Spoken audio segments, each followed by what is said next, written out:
Vamos con las informaciones. Nicolás Maduro calificó de groseras las declaraciones del primer ministro francés, quien apoyó la victoria de la oposición en pasadas elecciones legislativas. Las declaraciones del primer ministro de Francia, Manuel Valls, en favor de la libertad de los presos de conciencia como Leopoldo López, colmaron la paciencia del presidente de Venezuela, Nicolás Maduro, quien calificó estas de insolentes e inmorales.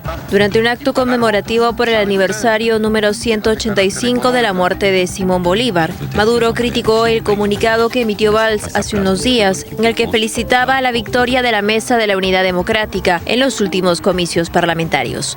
Ha dado unas declaraciones groseras, intervencionistas, parcializadas, inmorales. Le he dicho a la canciller que emita una contundente nota de protesta y que cite al embajador de Francia en Venezuela y le diga muy claramente cuáles son las condiciones para tener relaciones con un país libre e independiente. Repudio y rechazo a las declaraciones insolentes, intervencionistas, inmorales del primer ministro de Francia.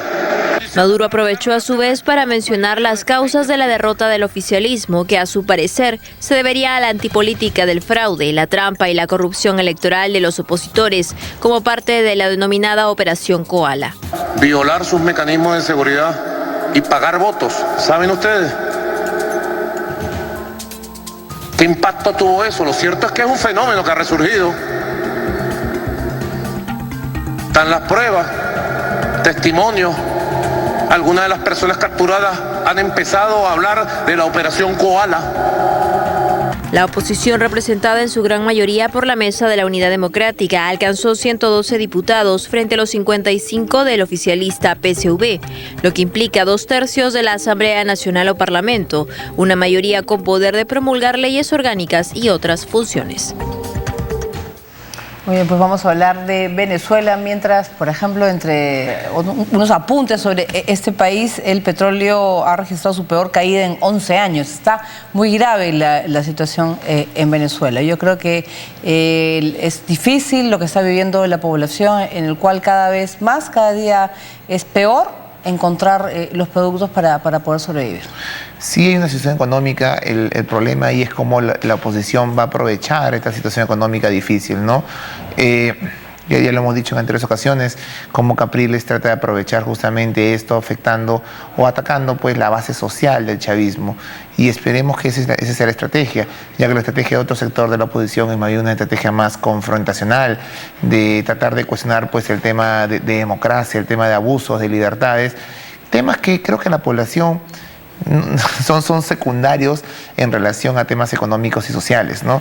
Ahora, los comentarios del primer ministro pues, francés, aunque continuamente pues, Maduro hable de intervencionismo, no constituye un acto de intervencionismo. Para hablar de intervención, estamos hablando de violación al principio de soberanía, intervenir en los asuntos internos de Estado. No sean simplemente con una declaración. De lo contrario, un presidente, ni siquiera un presidente de otro país, podría apoyar un candidato de un proceso electoral en otro país. Una opinión no constituye intervención. La intervención constituye cuando realmente hay toda una maquinaria de cara a buscar pues un comportamiento del otro y que esto tenga consecuencias. Por ejemplo, el presidente Chávez diciendo en el año 2006 que si ganaba un candidato en la elección peruana iba a romper relaciones con el Perú. Eso sí constituye un acto claro de intervención. Dar tu opinión simplemente sobre algo, en este caso felicitar a la oposición, no es una intervención. Y más aún cuando su referencia a temas de derechos humanos que son universales, en este caso hablando de Leopoldo López específicamente, tampoco constituye una intervención, pues un tema es un bien pues protegido universalmente, no solamente bajo las fronteras de Venezuela. No, claro, además de que esta posición que tienen de los cuales no aceptar los resultados también se están viendo en todas las acciones que están haciendo, no es peleando quizás con miembros de la oposición, sino también con de gobiernos exteriores, ¿no? O sea, es una posición, no sé, de un mal perder que pueda tener el gobierno de Venezuela, y muchos se temen de alguna jugada que podrían estar haciendo con el tema de la asamblea, ¿no? Sí, por eso es muy complicado decirle a Maduro es un dictador, ¿no? Es decir, que un dictador nos recuerda a una ruptura abrupta del poder. Por eso la Carta Democrática Interamericana utiliza también otro término. No solamente es importante la ruptura abrupta de poder asociada a gobiernos dictatoriales, también es importante las alteraciones al poder. Y en este caso estamos frente a un caso similar de alteración del poder, de cómo pues un gobierno que tiende a realizar o permite realizar elecciones usa todas las triquiñuelas legales para afectar la oposición. Ahora el gobierno acepta los resultados, pero también utiliza todas las triquiñuelas que puede utilizar, que conoce, para afectar pues justamente la mayoría que la oposición ha ganado en el Congreso. Nuevamente, estamos con un gobierno que tiene posesión, que tiene control de la economía, control del aparato pues militar, policial, control del poder judicial y control del poder, y que obviamente lo que hace es, a pesar de que hace elecciones y acepta resultados, utiliza todo este poder para pues desvirtuar el proceso electoral y también los resultados, y eso constituye una alteración al orden constitucional. Muy bien, vamos a hablar ahora del jefe de gobierno español, Mariano Rajoy, quien rechazó haber propuesto una gran coalición con el PSOE. Sin embargo, dijo que sí podría haber una coalición de 8 o 9 partidos. El presidente del gobierno y candidato del Partido Popular, Mariano Rajoy, descartó nuevamente que haya propuesto al PSOE una coalición de poderes tras las elecciones legislativas a celebrarse este domingo 20 de diciembre en España. No le he hecho ninguna oferta al Partido Socialista, incluso he visto en algún lugar que eso sería así si cambiara el secretario general, pero eso no es así, ni lo he planteado ni en público, ni en privado, ni lo pienso en este momento, ¿no? En una entrevista para Radio Nacional Española, Rajoy ha preferido mostrarse ante el resto de partidos como el primer interesado en la situación económica y la credibilidad internacional en acuerdos, aunque sin afirmar una coalición con PSOE y Podemos. Al respecto, el candidato socialista a presidente del gobierno con el Partido Socialista Obrero Español, Pedro Sánchez, ha tomado con cierto humor la supuesta unión con el PP, partido que quiere expulsar de la Moncloa. Vamos a responderle todos al señor Rajoy. ¿Queréis un pacto del Partido Popular con el Partido Socialista? Un poco más alto para ver si se entera el señor Rajoy. Lo que queremos es echarle, señor Rajoy, el próximo 20 de diciembre y vamos a ganar las elecciones los socialistas.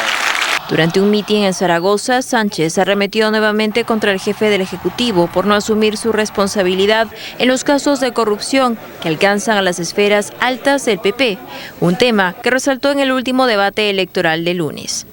Pero no solo los socialistas se muestran confiados de ganar en las urnas. El líder del izquierdista partido Podemos, Pablo Iglesias, expresó su satisfacción por los sondeos recientes que apuntan a un empate entre el PSOE y Podemos. Parece que todas las encuestas, que suelen ser muy conservadoras con nosotros, pero reconocen ya que la remontada se ha producido y que hemos llegado al final del segundo cuarto con muchas posibilidades de ganar. Estamos muy contentos, vamos a seguir trabajando hasta el final, sabiendo que nuestras referencias son esos ayuntamientos del cambio que han demostrado que las cosas se pueden hacer mejor en este país, y ahora toca que ese cambio llegue a la Moncloa, y si ya lo reconoce hasta el propio Mariano Rajoy, pues parece obvio que la posibilidad está muy cerca. España vive desde hace un tiempo elecciones inciertas, y estas, las del 20 de diciembre, no serán la excepción, pues marca la entrada al Parlamento de dos nuevos partidos políticos, los izquierdistas de Podemos y los liberales Ciudadanos, lo que supone a su vez el fin del bipartidismo entre el PP y el PSOE. De otro lado, Andrés de Vicente, el joven de 17 años que el miércoles se hizo pasar por simpatizante del PP para agredir al presidente Mariano Rajoy, será internado en un centro de menores de Orense durante los próximos 6 meses. Así lo determinó el juzgado de instrucción número 1 de Pontevedra. Muy bien, pues las elecciones en España son este domingo y yo creo que los resultados, ¿quién podría ganar en un país en el cual el voto no es obligatorio y en el cual muchos españoles no quieren ir a votar o no saben por quién votar? Uno se pregunta cuál podría ser el favorito o qué podría pasar este 20 de diciembre. Es que lo curioso es que la discusión en estos últimos días en España ya no es tanto quién puede ganar, sino básicamente entre quienes se formaría alianza para hacer gobierno, porque todas las encuestas señalan que hablamos de 4 partidos que tendrían cada uno aproximadamente entre el 25 y el 19%, es decir, la única posibilidad de que haya un gobierno estable es una coalición al mejor tipo alemán, pues, ¿no? Ahora, ¿cuál es lo curioso? De que no se formaría cualquier coalición. ¿Cuáles son las coaliciones naturales? La coalición natural es PP Ciudadanos, digamos, cercanos entre la derecha y el centro derecha. Sin embargo, ya se vio que bajo las encuestas que tenemos hoy, si ellos suman, no tienen mayoría absoluta. La otra coalición natural debería ser, pues, Podemos-PSOE. Nuevamente, entre ellos no suman mayoría. Entonces, la pregunta es, ¿quiénes van a hacer alianza? Por eso el tema de estos últimos 2 días ha sido la única alianza factible en este escenario todavía marcado por encuestas y no por los votos. Básicamente tendría que ser un acercamiento entre el PP y el PSOE. La pregunta, ¿es posible un acercamiento entre el PP y el PSOE? Pues el PSOE ha dicho que no dice mucho al respecto y el PP dice, es posible. Rajoy ha dicho hoy, yo no voy a hablar de eso, recién el 21, el lunes, a partir de los resultados voy a hablar. Entonces comienza a generarse la duda de que sí podría ser posible un acercamiento por lo menos del PP en aras de la gobernabilidad con el PSOE, lo cual sería realmente increíble conociendo pues las diferencias y el bipartidismo que existía en los últimos 30 y pico años en España. Todo cambia, todo cambia.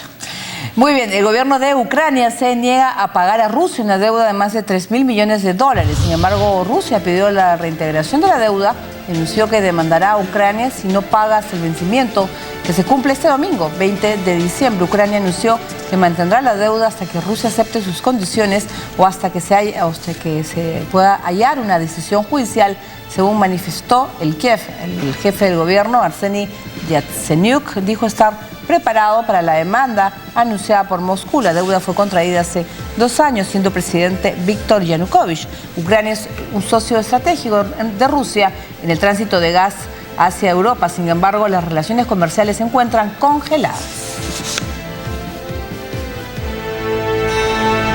No se mueva ya que tenemos una breve pausa y regresamos con más.